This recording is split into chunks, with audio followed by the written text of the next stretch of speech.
Kantor berita Iran Tasnim News menerbitkan sebuah laporan pada Senin 9 Maret 2026 mengenai kemungkinan Perdana Menteri Israel Benjamin Netanyahu telah meninggal dunia atau cedera. Media itu menulis sejumlah indikator yang memicu spekulasi tersebut, yakni tidak seperti biasanya sudah hampir 3 hari terakhir, video Netanyahu tidak diunggah di saluran pribadinya. Setelah itu, beberapa pernyataan yang dikaitkan dengan Netanyahu hanya berupa teks, tak ada video langsung.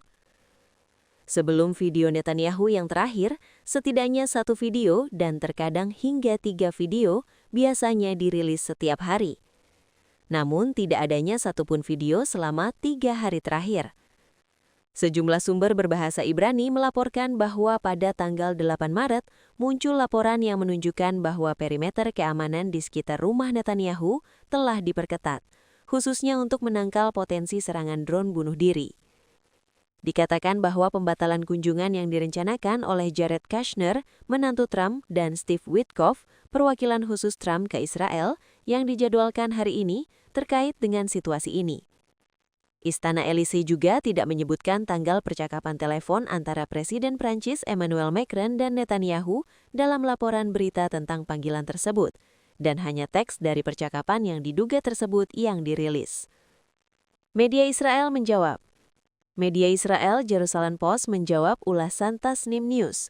Media itu mengatakan Iran tidak menyajikan bukti konkret apakah Netanyahu tewas atau terluka.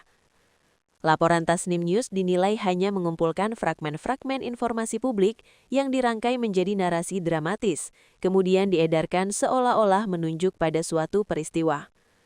Tasnim secara luas digambarkan sebagai media yang berafiliasi dengan atau dekat dengan Korps Garda Revolusi Islam Iran.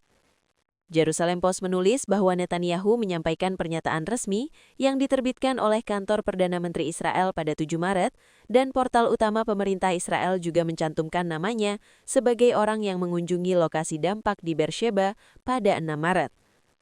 Laporan independen dalam beberapa hari terakhir juga merujuk pada aktivitas publiknya, termasuk panggilan telepon dengan Macron yang dilaporkan oleh Elysee dan diliput oleh The Jerusalem Post pada 5 Maret. Namun media Israel ini tidak menjawab kondisi Netanyahu saat ini.